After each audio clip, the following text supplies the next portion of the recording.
Hello दोस्तों, welcome to my channel. दोस्तों, आज की वीडियो में एसएससी सीजीएल एग्जाम 2023 टीयर 1 की बात करूं अगर मैं, तो आप देख सकते हैं कि 9 अगस्त को पूछे गए शिफ्ट नंबर 4 में जितने सारे क्वेश्चंस होंगे इंग्लिश का, इन सबको हम लोग आज डिस्कस करने वाले हैं बेहतरीन तरीके से। तो आइए शुरुआत करते हैं, चलते हैं पहले सवाल की तरफ। ये आपका सेट नंबर 24 होगा आई थिंक, आप एक बार चेक कर लेना।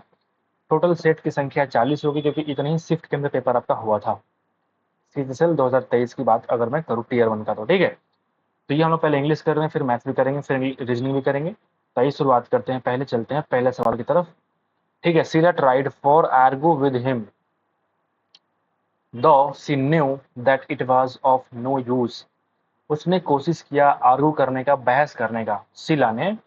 हालांकि वो जानती थी कि इस वो किसी काम का नहीं है, जानती थी कि ये लड़ाई झगड़ा किसी काम की नहीं है, बहस करना किसी काम का नहीं है, फायदा नहीं है। तो यहाँ पे देखो, शीला ट्राइड फॉर आर्गू नहीं होता, अगर फॉर अगर हुआ तो फॉर के साथ हमेशा वर्ब का फोर्थ फॉर्म आता है।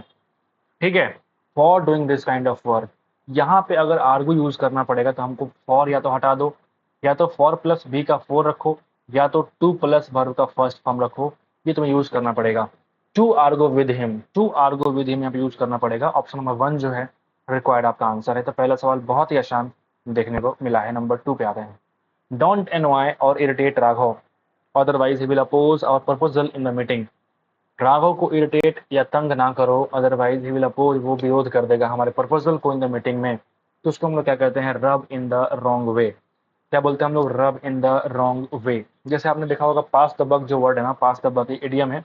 इसका मतलब होता है कि जैसे नहीं बोलते हैं कि हम जिम्मेदारी लेना नहीं चाहते हैं, हम खुद को उस चीज से मतलब बाहर करते हैं, हम उस चीज को पास कर देते हैं। ठीक है। तो हम बोल सकते हैं कि जैसे हमको रिस्पॉन्सिबिलिटी नहीं चाहिए, क्या बोलते हैं इसको, रिफ्यूज टू एक्सेप्ट, लिख लो इसको, refuse to accept responsibility, liability, whatever you want, you can simply write down in this meaning. ठीक है। यहाँ देखो, pour oil on troubled water नहीं बोलते हैं, pour oil on troubled water, जो बहुत ही ट्रबल्ड वाटर उसमें हम लोग पोर करेंगे ऑयल को, तो उसको हम लोग कहते हैं जैसे बहुत ही जो खराब सिचुएशन है, टेंस का सिचुएशन है ना, उसमें हम लोग क्या करेंगे, काम करने की, शांति लाने की पूरी कोशिश करना। Is all about pour oil on troubled water. तब क्या होता है, लिख सकते हो इंग्लिश में कि टू काम और सेटल, ठीक है, और टेंस या फिर टेंस्ड सिचुएशन, उसको हम लोग कहते हैं पोर ऑयल ऑन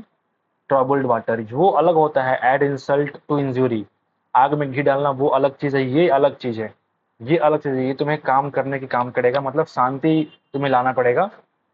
कोई स्थिति बहुत खराब चल रही तो उसमें तुम क्या करोगे, पोर ऑयल करोगे ऑन ट्रबल्ड वाटर्स पर। ठीक है। रब इन द रॉन्ग वे, इसका मतलब होता है भैया कि किसी को इरिटेट करना, इसका मतलब ही होता है कि to irritate someone, to irritate someone. और एक होता है भैया लूज द ग्राउंड, जिसका मतलब होता है कि हम पिछड़ चुके हैं, हम हारने वाले हैं। ठीक है। टू मूव बैक या अवे, ऐसा कुछ कह सकते, उसको बोलते हैं हम लोग लूज द ग्राउंड, मैदान छोड़ के चला दिया हमने। तो क्या बोलेंगे हम लोग, टू मूव बैक और अवे, पीछे हो जाना, हट जाना, is all about to lose the ground.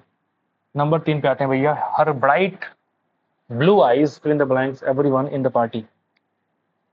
एक वर्ड भैया रिपेल, इसका उल्टा क्या हो जाएगा, रिपेल का मतलब होता है धक्का देना, पीछे करना, हटाना, वहां सामने से हटाओ यार, हटाओ हटाओ हटाओ। तो उसको बोलते हैं रिपेल करना। उसका उल्टा क्या हो जाएगा, अट्रैक्ट करना, हम आकर्षित करेंगे अपने तरफ। समझ के बाद। डिस्गस्ट का मतलब होता है घृणा करना। और यहाँ पे जो वर्ड है वैक्सीलेट, इसको मतलब हम लोग कहते हैं संदेह करना। ये क्या होता है भैया, संदेह करना। और ये होता है भाई घृणा करना। समझ के बाद। अमेनेबल, अमेनेबल का मतलब होता है जिसको मनाया जा सके, अमेनेबल है। ठीक है।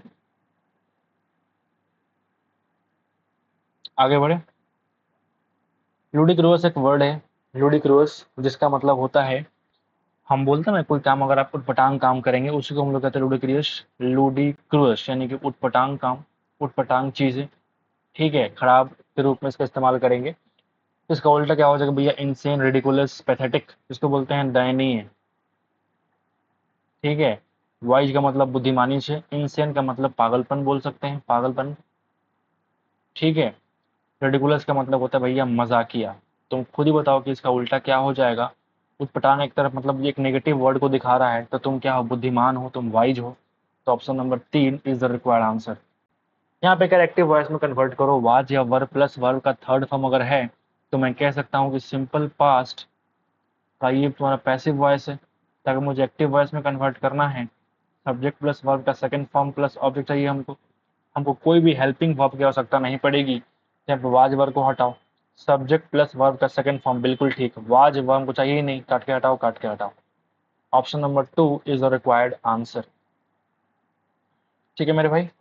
Doing things in a Hari does not give fruitful results.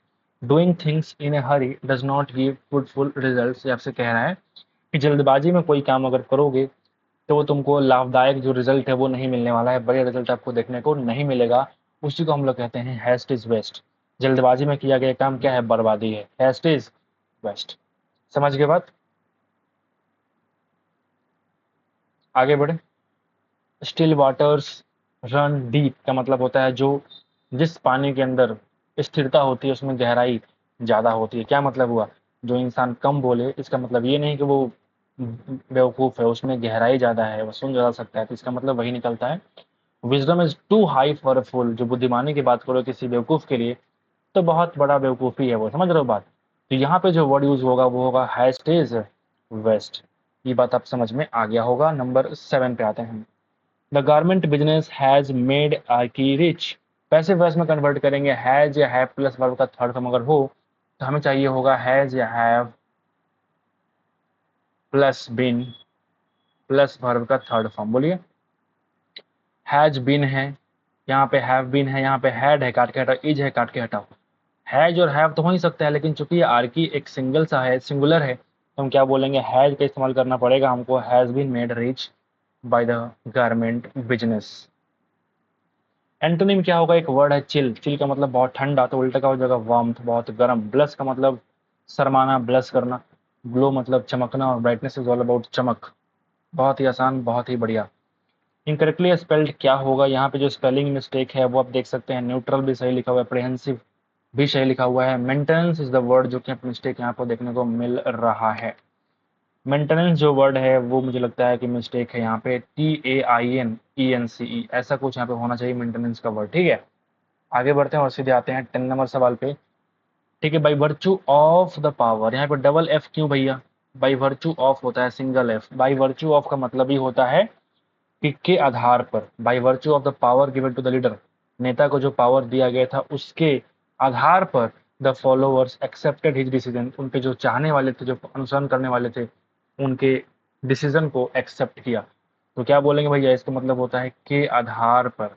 समझ गए? By virtue of. टॉलरेंस का मतलब होता है बर्दाश्त करना, जिसकी इक्वल टॉलरेंस। इसका उल्टा क्या हो जाएगा? उल्टा नहीं चाहिए, सिनोनिम चाहिए, मतलब सेम वर्ड। पर्यायवाची क्या हो जाएगा? एंड्योरेंस, सहना, सहनशीलता, बर्दाश्त करना। इंट्रेंच एक वर्ड है जिसको हम लोग कहते हैं मोर्चाबंदी करना। तुम किसी चीज को चारों तरफ से घेर लो, दैट इज कॉल्ड, क्या बोलते हैं? मोर्चा संभालो, मोर्चाबंदी करना is all about entrench. Entrench. Distrust एक वर्ड है जिसका मतलब होता है संदेह करना। डिस्ट्रस्ट का मतलब होता है भैया संदेह करना, सस्पिशियस। लेथार्जी को मालूम है, जो आलसीपन होता है उसी को हम लोग कहते हैं लेथार्जी। एंटोनिम चाहिए वर्ड जो है वो बिनाइन। बिनाइन का मतलब होता है बहुत ही बढ़िया होना, बहुत ही सौम्य होना। ठीक है, उसका उल्टा क्या हो जाएगा? जो मैलिग्नेंट है, बहुत ही दूषित है, बहुत ही खराब है, मैलिग्नेंट है। ठीक है, जिसका मानसिकता ठीक नहीं है, द्वेषपूर्ण भावना वाली लोगों को बोलते हैं मैलिग्नेंट। हार्श मतलब कठिन हो, कठोर होता है। रग्ड, रग्ड का मतलब होता है जो चीज उन्हें बोलते हैं उबर खाबर, दैट इज कॉल्ड रग्ड। उबर खाबर को हम लोग क्या कहते हैं? रग्ड। हेल्दी मतलब क्या होता है भैया? स्वास्थ्य कारक। ठीक है, एक सेंटेंस का पार्ट है जो आपको तोड़ दिया गया, आपसे कह रहे भैया इसको अरेंज करो सही तरीके से। बेस्ट तरीका ये होता है कि आप ऑप्शन का यूज कर सकते हैं। यहाँ पे देखो शुरुआत करेंगे हम बी और ई। अगर हम शुरुआत करते हैं, देखो जरा, तो global health systems have been in fighting. Have been in होता है क्या? नहीं होता, काट के हटाओ। ई ए देखो, इन फाइटिंग शुरुआत कर सकते हैं क्या? नहीं कर सकते, काट के हटाओ। डीई पर के देखो, overwhelmed and many essential in fighting, कोई मतलब ही नहीं बन रहा है।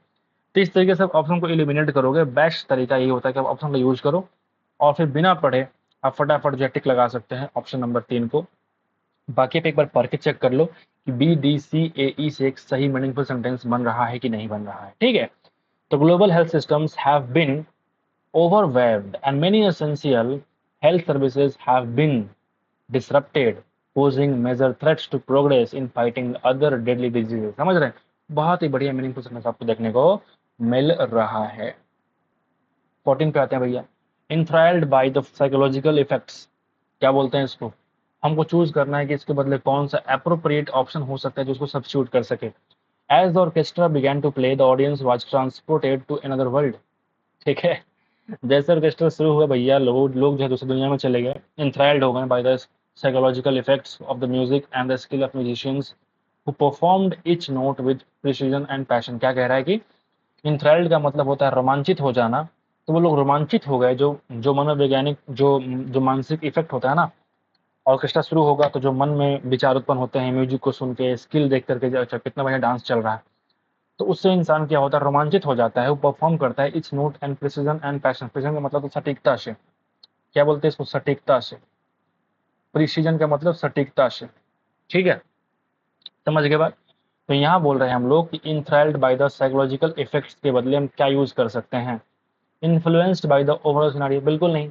इम्पैक्टेड बाय फीलिंग्स, फीलिंग्स का इम्पैक्ट नहीं है, बल्कि ये तुम्हारे ऑर्केस्ट्रा का जो ये ये एक इम्पैक्ट है जो तुम्हारे मन में इस तरह के इफेक्ट को उत्पन्न करने के लिए मजबूर कर रहा है। Swept away by the emotive power, what is the meaning of swept away? Swept away का मतलब होता है भैया मिटा देना। जो तुम्हारे अंदर जो पावर था, मोटिव वाला, शक्ति वाला, वो चीज क्या बोल रहे हैं हम, उसको मिटा दिया और फिर तुमको रोमांचित कर दिया एक साइकोलॉजिकल इफेक्ट के द्वारा। वो यहाँ पे यूज हम लोग करेंगे। Taken in by the effect on emotions, बिल्कुल नहीं, बिल्कुल नहीं। हमें ऑप्शन नंबर 3 का हम लोग यूज करने वाले हैं भैया, कि swept away by the emotive power. A person who is against the use of violence and war to settle disputes, एक ऐसा इंसान जो लड़ाई झगड़े हिंसा से बहुत दूर रहता है, वो अगेंस्ट रहता है और चाहता है हमेशा कि वार जो है वो सेटल हो जाए, बिना किसी विवाद के सेटल हो जाए। उसको हम लोग कहते हैं पैसिफिस्ट, यानी कि जो इंसान शांति चाहता है उसी को हम लोग कहते हैं पैसिफिस्ट, शांति चाहने वाला। फेटलिस्ट का मतलब होता है भाग्य में विश्वास करने वाला। हेडोनिस्ट का मतलब जिसको सुखवादी कहते हैं, जिसको हम लोग सुखवादी कहते हैं, जो हमेशा विलासिता में डूबा रहता है, जिसको सेक्स की जरूरत होती है, उसको बोलते हैं हेडोनिस्ट। मेजोगाइनिस्ट इज ऑल अबाउट, जहां तक मुझे याद आ रहा है, जो स्त्री जाति से घृणा करता है उसको हम लोग कहते हैं मेजोगाइनिस्ट, ठीक है। और यही अगर ऐसा हो जाए मेजोगेमिस्ट, जो शादी से नफरत करे उसको हम लोग कहते हैं मेजोगेमिस्ट। एक होता है मिशनथ्रोपिस्ट, जो मानव जाति से घृणा करे, ठीक है। तो मीजो वर्ड जो आता है वो एक नेगेटिव के रूप में इस्तेमाल किया जाता है इस तरह के सेंटेंस में, ठीक है। तो फटलिस्ट का मतलब होता है भाग्यवान, जो भाग्य में विश्वास करता है, believe in fate. Alcohol causes intox, अच्छा यहाँ पे गलत लिखा हुआ है, इंटॉक्सिनेशन को बोलते हैं हम लोग नशा। अल्कोहल क्रिएट करता है क्या, नशा। कॉज करता है क्या, नशा। Intoxication, intoxication. ये सेंटेंस फिर से आ चुका आपके सामने। सेंटेंस का जो पार्ट है वो आपसे कह रहा है बताओ यहाँ पे किस तरह से यूज करना पड़ेगा। और जरा पढ़ के देखते हैं, क्यू आर पढ़ के देखते हैं। The main target consumers of food companies are children. The main target of the main target consumers of food companies that consumers are stimulated by to buy them, बिल्कुल नहीं। यहाँ पे क्यू आर सटीक आपको नहीं चूज हो रहा है। आप देखें जैसे हम पढ़ेंगे क्यू एस, देखना जरा। The main target consumers of food companies are, कौन टारगेट है भैया, मेन चिल्ड्रन है and youth of the country, ठीक है। So the design the advertisement of products in such a way that consumers are stimulated to buy them repeatedly. Stimulate का मतलब प्रेरित करना, किसी को उत्तेजित करना कि भैया तुम जाओ और क्या करो, स्टिमुलेट, और तुम जा करो उस चीज को बाई करो, बार बार बार बार रिपीटेडली तुम उस चीज को बाई करो। तो क्या बोलेंगे, स्टिमुलेट करना। Q S P R is the option जो कि यहाँ पे यूज करना पड़ेगा। जब भी किसी सेंटेंस का पार्ट दिया हो, आपको अरेंज करना हो, तब क्या करेंगे, ऑप्शन का यूज करेंगे और फिर फटाफट 30 सेकंड के अंदर इसको सॉल्व करके आगे बढ़ जाएंगे, ठीक है। द टीम ऑफ साइंटिस्ट, वर नहीं बल्कि यहाँ पे वाज यूज करना पड़ेगा। द टीम ऑफ साइंटिस्ट, यहाँ पे साइंटिस्ट ना प्लूरल है, बल्कि यहाँ पे आपके लिए पूरा एक ये वाला सब्जेक्ट के रूप में काम करेगा, एक टीम के रूप में दिखा रहा है। तो क्या बोलेंगे, वाज कंडक्टिंग एक्सपेरिमेंट्स, ठीक है। Arrange the parts in the correct order, फिर से आ गया भैया, तुम क्या करेंगे, फिर से पढ़ेंगे। अगर क्यू आर को पढ़ते हैं, देखो जरा। द रूट टू बद्रीनाथ है ना is one of the most arduous one due to the lofty hilly terrain, curves and cliffs amidst the most scenically beautiful place on the earth. बिल्कुल यहाँ पे सही तरीके से आपको मीनिंग निकल के दे रहा है कि जो रास्ता है बद्रीनाथ जाने का वो मोस्ट आर्डुअस मतलब कठिन है, ठीक है, बिकॉज वहाँ पे बहुत लंबे लंबे हिली टेरेन है, रास्ते कठिन हैं, कर्व्स हैं, घुमावदार हैं, क्लिप्स हैं, एमिट्स बीच में most scenically beautiful place on the earth. मैं बद्रीनाथ गया हूँ, मुझे पता है ये सब, ये बिल्कुल सही तरीके से लिखा है। मैं 4 धाम कर चुका हूँ, गंगोत्री, यमुनोत्री, बद्रीनाथ, केदारनाथ, चारों में गया हूँ, ठीक है, एक साथ अपने चारों को निपटाया था। जीवन में एक बार आपको जाना ही चाहिए केदारनाथ, बद्रीनाथ। आपको फील आएगी कि जीवन में सच में एक तरह की एक अलौकिक शक्तियाँ होती है, ठीक है, वो चीज़ आप फील करेंगे वहाँ पे। आपको अगर मौका मिले तो एक बार जाना ज़रूर, ठीक है। थोड़ा डर लगेगा रास्ते में, बट अगर दोस्तों के साथ जाओगे तो ये डर भी खत्म हो जाती है। हाँ यू हाँ ना, हंसते हंसते आप चले जाते हो, दोस्ती एक अलग चीज़ होती है, ठीक है। तो इन सब जगहों पे दोस्तों के साथ जाओ ताकि थोड़ा डर कम लगे, ठीक है। तो आगे बढ़ते हैं, चलते हैं सीधे हम लोग 20 नंबर सवाल पे, चलते हैं हम लोग 20 नंबर क्वेश्चन पे, ठीक है। एंटोनिम क्या होगा? एक वर्ड है फिक्सेशन। जैसे आपने देखा होगा कोई इंसान जॉब करता है उसको क्या बोलते हैं? पे फिक्सेशन करवा रहे हो। पे फिक्सेशन का मतलब होता है भैया, यहाँ पे हमें फिक्सेशन करना पड़ेगा। क्या मतलब हुआ? निर्धारण। हमें पे का निर्धारण कर दो, पे का फिक्सेशन कर दो, निर्धारण करना, उसका उल्टा आपको निकालना है। फॉर्मुलेशन का मतलब मैं कह सकता हूँ, फॉर्मुलेशन का मतलब फॉर्मूला से बन गया फॉर्मुलेशन, यानी कि सूत्रीकरण। इसको मैं कह सकता हूँ कि ये क्या है? सूत्रीकरण है ना। इनडिफरेंस का मतलब होता है उदासीन, ठीक है। इनक्लिनेशन का मतलब होता है झुकाव या प्रवृत्ति, झुकाव या फिर प्रवृत्ति, इंक्लिनेशन। रिफॉर्मेशन, रिफॉर्म से बन गया यानी कि सुधार। बोलिए क्या मैंने सही बोला? बिल्कुल सही बोला। अब इसका उल्टा क्या होगा मेरे भाई बताओ? फिक्सेशन का मतलब निर्धारण करो। मैं जाऊंगा अपने ऑफिस में बोलूंगा भैया मेरा पे को जो है वो फिक्स करो, कि बढ़ा के दोगे कि कम करोगे कि नहीं दोगे, तुम मेरा फिक्स करो एक तरीके का। और एक तुम हो ऐसे, तुम बिल्कुल इनडिफरेंस हो, उदासीन हो, कि मुझे फर्क नहीं पड़ता, जितना पे आ रहा है आने दो, मुझे कोई फर्क नहीं पड़ता। तो यहाँ पे इस ऑप्शन का यूज करके मैं कह सकता हूँ कि ऑप्शन नंबर 2 इसका सही सही उल्टा होगा, उदासीन आपको देखने को मिल रहा है। न्यूट्रल हो जाना। आगे हम लोग क्लोज टेस्ट की तरफ। बढ़िया सवाल, देखते हैं क्या कहता है आपका क्लोज टेस्ट। ये पूरा सोलर सिस्टम के बारे में कुछ कहा जा रहा है कि ये made up of sun, planets, moons, asteroids and comets, ठीक है। ये सिस्टम जो है पूरी तरीके से बना हुआ है किससे? सूर्य से, प्लैनेट से, मून से। ये बातें यहाँ पे कही जा रही है। दैट ऑर्बिट अराउंड इट, जो प्लैनेट्स है, एस्टेरॉइड्स है, वो क्या करते हैं? वो फॉर्म करते हैं, बिल्कुल नहीं, वो ऑर्बिट करते रहते हैं, सूर्य के चारों तरफ घूमते रहते हैं, समझ गए? ऑर्बिट अराउंड इट, समझ गए? बहुत ही आसान। स्टिक का मतलब होता है चिपक जाना है, फ्लाई का मतलब उड़ना। तो ये दोनों वर्ड तो होगा ही नहीं, बताओ। और फॉर्म मतलब निर्माण कर, निर्माण नहीं करते बल्कि वो क्या करते हैं? ऑर्बिट करते रहते हैं, घूमते रहते हैं। बताइए, आपको पहले से पढ़ा अपने साइंस में, ठीक है। नेक्स्ट क्या कहता है भैया? हाँ, नेक्स्ट कहता है कि इट्स मिस्टराइज, सॉरी मिस्ट्रीज, जिसका रहस्य है, and wonders have captured the imagination of people from all the walks of life. जीवन के हर एक पहलू पे आपको देखने को मिल रहा है कि इसका जो इमेजिनेशन है वो कैप्चर किया गया है, ठीक है। इसका मिस्ट्री क्या है, रहस्य क्या है? And it continues to be an area of active research, और आज भी इस पर सबसे अधिक एक्टिव रिसर्च होता है, एक्सप्लोरेशन होता है। The sun is at the centre of solar system and it is the largest object in it. सबसे बड़ा जो ऑब्जेक्ट है वो कौन सा है? सन है। The 8 planets in the solar system, ठीक है, इंक्लूडिंग अर्थ, ऑर्बिट करती है around the sun in nearly circular path. से कह रहा है कि जो 8 ग्रह हैं हमारे सूर्य की चारों तरफ ऑर्बिट करते रहते हैं, जिसमें हम खुद को, जहाँ पे हम रहते हैं अर्थ को, उसमें को हम इंक्लूड करेंगे भैया। उस 8 में हम भी तो हैं, जो हमारा अर्थ भी तो उस 8 में आता है भैया। डिसॉल्व का मतलब होता है घुल जाना, डाइल्यूट का मतलब होता है घुल जाना, और एक्सक्लूड का मतलब होता है बाहर निकालना। बिल्कुल यहाँ पे यूज हम लोग नहीं करेंगे। हम लोग क्या चाहिए हमको? जो हमारा अर्थ है उसको इंक्लूड करके 8 पहले था, अब जो है वो 7 हो गया है, ठीक है। पता ही आपको प्लूटो को बाहर निकाल दिया गया है शायद, ठीक है। आइए नीचे आइए। यहाँ आपसे कह रहा है कि each planet has its own unique set of characteristics that makes it a fascinating object to study. Each planet in the solar system has unique characteristics and features. हर एक जो ग्रह है सोलर सिस्टम में उसके पास एक यूनिक कैरेक्टरिस्टिक है, चरित्र है, फीचर विशेषताएं हैं, ठीक है। Fill in the blanks. Planets such as Mercury and Venus are small and rocky, while others like Jupiter and Saturn are much larger and made up mostly of gas। वो कह रहा है कि कुछ प्लैनेट्स ऐसे हैं जैसे कि मरकरी और वेनस जो बहुत स्मॉल है, वो पत्थर जैसे हैं, रॉकी हैं, लेकिन कुछ ऐसे हैं while others like Jupiter and Saturn जो होते हैं are much larger than and made up of mostly of gas, वो गैसेस से बने हुए हैं। तो वही कह रहे हैं कि यहाँ पे मेनी नहीं बल्कि सम का इस्तेमाल हम लोग करने वाले हैं, सम प्लैनेट्स, ठीक है। बहुत ही आसान, बहुत ही बढ़िया। आगे बढ़ते हैं। The outer planets Uranus and Neptune are fill in the blanks as ice giants because they contain more water, ammonia and methane that's than the gas giants।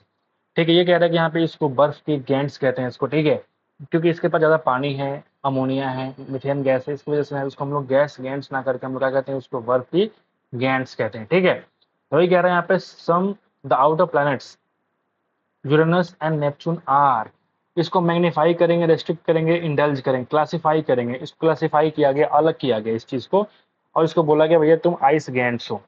Magnify का मतलब होता है बड़ा करना, बड़ा करना, ठीक है, मैग्नीफाई करना, ठीक है। रेस्ट्रिक्ट का मतलब होता है रोक देना, प्रिवेंट करना, और इंडल्ज का मतलब होता है खुद को शामिल करना, इंडल्ज कर देना।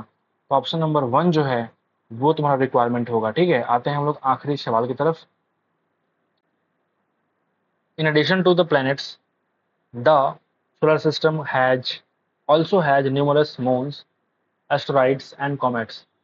These objects provide important fill in the blanks about the formation and evolution of solar system.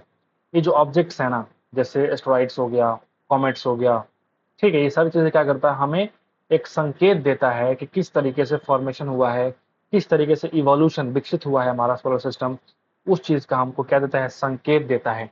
Set का मतलब समूह नहीं, डेरिवेशंस, ये कोई डेरिवेशन नहीं चल रहा है मैथ में कि हमको डेरिवाइट मतलब डेरिवेट करना पड़ेगा, ठीक है। यहाँ पे हमको ये एक संकेत देता है जिससे मुझे पता चलता है भैया किस तरीके से तुम्हारा सोलर सिस्टम जो है उसका निर्माण हुआ है, फॉर्मेशन हुआ है।